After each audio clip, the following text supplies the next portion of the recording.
য'ত আমাৰ যোগদানৰ কাৰ্যসূচী হৈছে তাৰ নাতি দূৰতে যোৱাকালি মুখ্যমন্ত্ৰী আহিছিলে। আমি এখন সংবাদ মেলত অসমৰ সাম্প্ৰতিক পৰিৱেশ আৰু পৰিস্থিতি সম্পৰ্কত আমি এখন সংবাদ মেল আয়োজন কৰিছিলোঁ। তাত মুখ্যমন্ত্ৰীক কৈছিলোঁ যে মুখ্যমন্ত্ৰীয়ে যিবোৰ পূৰ্ব প্ৰতিশ্ৰুতি আছিল একো পালন কৰিব পৰা নাই। তাৰ বিপৰীতে বিদেশী নাগৰিকসকলৰ ওচৰত আঁঠু লৈছে, আত্মসমৰ্পণ কৰিছে।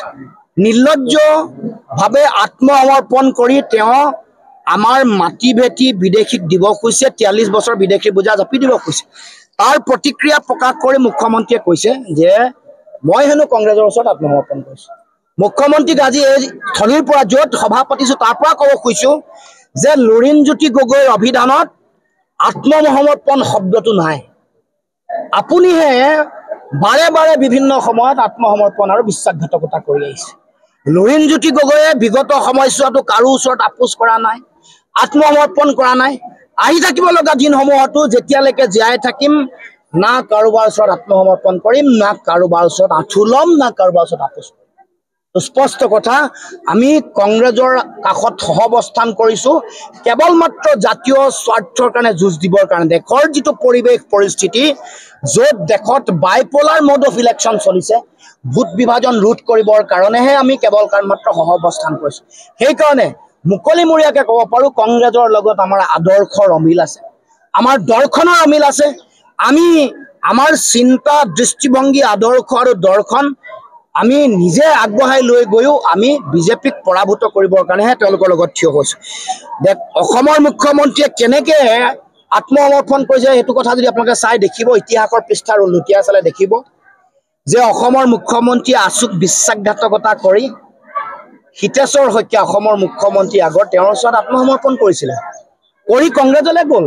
বহুদিন কংগ্ৰেছলৈ যাওঁতে তেওঁৰ যিটো অবৈধ বাংলাদেশ যিটো প্ৰীতি, অবৈধ বাংলাদেশী বা বিদেশী প্ৰীতি, সেইটো আমি দেখিবলৈ পাইছোঁ। কেনেকৈ কি কাম কৰিছিলে, কি নকৰিছিলে। তাৰপিছত তেওঁ যেতিয়া হাৰদা লুই বাজাৰ কেলেংকাৰী তদন্তৰ গতি এটা লাভ কৰিলে, তেওঁ জেল যোৱাৰ, তিহাৰ জেললৈ যোৱাৰ পৰিৱেশ আহিলে, তেওঁ তাৎক্ষণিকভাৱে আত্মসমৰ্পণ কৰিলে। তেওঁ বিজেপি, RSS, ৰাম মাধৱৰ ওপৰত আত্মসমৰ্পণ কৰি বিজেপিলৈ দৌৰি দৌৰি গ'ল।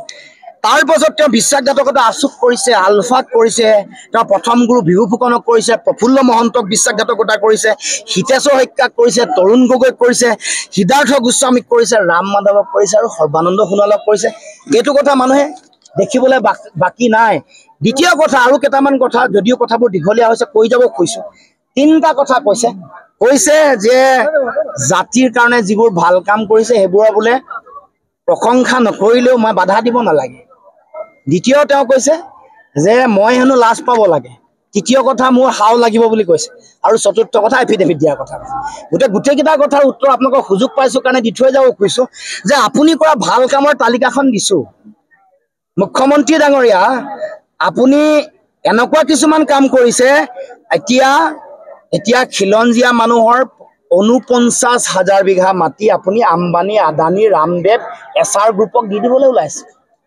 49,000 বিঘা মাটি, ইয়াত কোকৰাঝাৰ পৰ্বতজোৰা হওক, ডিমা হাছাও হওক, কাৰ্বি আংলং হওক, বৰদোৱাৰ হওক, গোলাঘাট মেৰাপানী হওক, এইবোৰত আপুনি মাটি ভেটি দিবলৈ ওলাইছে।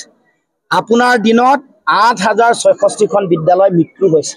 আপোনাৰ দিনত আটাইতকৈ জন্ম হৈয়ে মানে মৃত্যুমুখত পৰা সন্তানৰ যিটো হাৰ, সেইটো ভাৰতবৰ্ষৰ সকলো ৰাজ্যৰ ভিতৰত আটাইতকৈ বেছি, এভাৰেজ হাৰতকৈ বেছি। বেলেগ ৰাজ্যবোৰত যিটো গড় হাৰ সেইটো 20 গৰাকী মানুহ মৃত্যুমুখত পৰে, আপোনাৰ ইয়াত 22 গৰাকী মৰে। 0 পৰা 5 বছৰত মৃত্যুমুখত পৰা শিশুৰ সংখ্যা দেশত 30 গৰাকী, আপোনাৰ অসমত 35 গৰাকী মৰে। ড্ৰপ আউট মানুহ যিটো ছাত্ৰ ছাত্ৰীৰ সংখ্যা দেশৰ ভিতৰতে অসমৰ স্থান দ্বিতীয়। এইবোৰ আপুনি কৰা কামৰ উদাহৰণ মই দিব খুজিছোঁ। গতিকে এয়া আপোনাৰ ভাল কামৰ উদাহৰণ। আপোনাৰ দিনত 27খন টুল গেট অসমত গঢ়িব খুজিছে, 9খন আছে আৰু 18খন বনাই আছে। Smart meter 64 lakh smart meter আম্বানীৰ হাতত অৰ্পণ কৰিছে, 64 লাখ পৰিয়াল। তাৰ লগে লগে 55 বছৰৰ কাৰণে বিমান বন্দৰ আদানীৰ হাতত আপুনি দি দিলে। তাৰ লগে লগে আপোনাৰ দিনত 31 লাখলৈ নিবনুৱা বৃদ্ধি হ'ল। আপোনাৰ দিনত ধাৰ 1,74,000 বৃদ্ধি হৈছে। যোৱা এই বছৰটোৱে অলপ দিনৰ আগলৈকে 12,455 1000 কোটি টকা 12,455 কোটি টকা আপুনি ধাৰ ইতিমধ্যে লৈছে এয়াই হ'ল আপুনি জাতিৰ কাৰণে কৰা কাম তেওঁ কৈছে যে অসম চুক্তিৰ পিছত বিদেশী উচ্ছেদ কৰা বা খেদা তেওঁ একমাত্ৰ ব্যক্তি গতিকে ক্ষেত্ৰত কি হ'ব একমাত্ৰ মুখ্যমন্ত্ৰী বিদেশী উচ্ছেদ যদি কৰিছে কিয় কৰায়ত্ব নাই কৰা সেইটোৱে মৌলিক প্ৰশ্ন কিয় মাটি দিছে ধুবুৰীত উচ্ছেদ কৰা বিদেশীক এক কথা মাটি দিম বুলি কৈছে 50,000 দিম বুলি কৈছে আপোনালোকে সংবাদ মাধ্যমত বাতৰি পৰিৱেশন কৰিছে গৰুখুটিত যিসকলক উচ্ছেদ কৰিছিলে তেওঁলোকক 1 বিঘাকে মাটি দিলে ক'ত দিলে গলগাঁৱত দিলে কাজিৰঙাত যাক উচ্ছেদ কৰিছিলে তাক 14 কোটি 72 লাখ টকা দিলে মই এইবোৰতো তথ্যৰ ওপৰত কৈছো আৰু বটদ্ৰৱাত যাক উচ্ছেদ কৰিছিলে হাতৰ পৰা 12 লাখ নে 15 লাখ টকা দিলে গতিকে এইবোৰ আপোনাৰ মোৰ টকা পইচা নহয় গতিকে এই কথা এই যে বিদেশী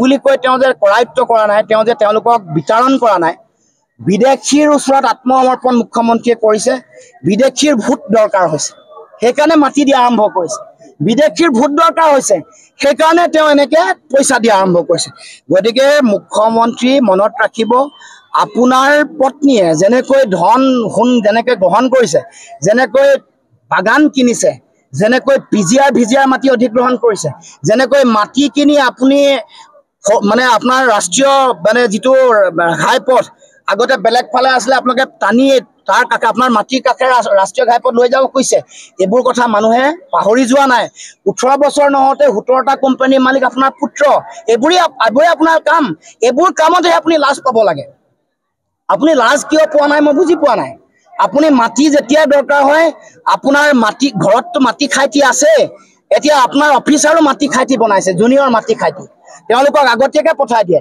আপুনি যদি মাজুলীত মাটি লাগে আপোনাৰ অফিচাৰ গৈ আগত দুগৰাকী সকলোৱে জানো বেছি আছে দুগৰাকী নাম এগৰাকী মহন্ত এগৰাকী কাঠকটীয়া আপোনালোকৰ এফালেও আছিলে কাঠকটীয়া গৰাকী মাটি যেতিয়া দখল কৰিব লাগে তেওঁলোকক আগতে পঠাই দিয়ে গতিকে লাজটো আপুনি পাব লাগে আৰু মই ভগৱানৰ ওচৰত প্ৰাৰ্থনা জনাইছো যাতে আপোনাৰ ল'ৰা আৰু ছোৱালী আছে তেওঁলোকৰ যাতে পাপ নালাগে আপুনিতো কৰ্মফল কৰিছে সমগ্ৰ অসমৰ মানুহক আপুনি আপোনাৰ পত্নীক বদনামী কৰিছে এতিয়া আপোনাৰ পুত্ৰ আৰু কন্যাৰ যাতে পাপৰ ফল নালাগে তাৰ কাৰণে আপোনাৰ দিনত আপোনাৰ ভাল কামৰ আৰু খতিয়ান দিছো নহয় আপুনি গৰু সিন্ডিকেট চলাই আছে আপুনি সুপাৰী সিন্ডিকেট চলাই আছে আপুনি কয়লাৰ সিন্ডিকেট চলাই আছে ড্ৰাগছৰ সিন্ডিকেট বন্ধ কৰিম বুলি মদৰ দোকান বহাইছেতো আপুনি আপুনি ভাল কাম কৰিছে চৰিত্ৰ পাঠৰ কিতাপ এখন আপুনি ল'ৰা ছোৱালীবোৰক পঢ়িবলৈ দিছে এইটো ভাল কাম কৰিছে কিন্তু আপোনাক সোঁৱৰাই দিছো যে চৰিত্ৰ পাঠখন আপুনিও পঢ়ক নহ'লেনো আপুনি শিক্ষকসকলক ইমান বেয়াকে অপমান কৰেনে অন কেমেৰা অপমান কৰিছে অসমৰ জ্যেষ্ঠ ব্যক্তিসকলক আপুনি অপমান কৰে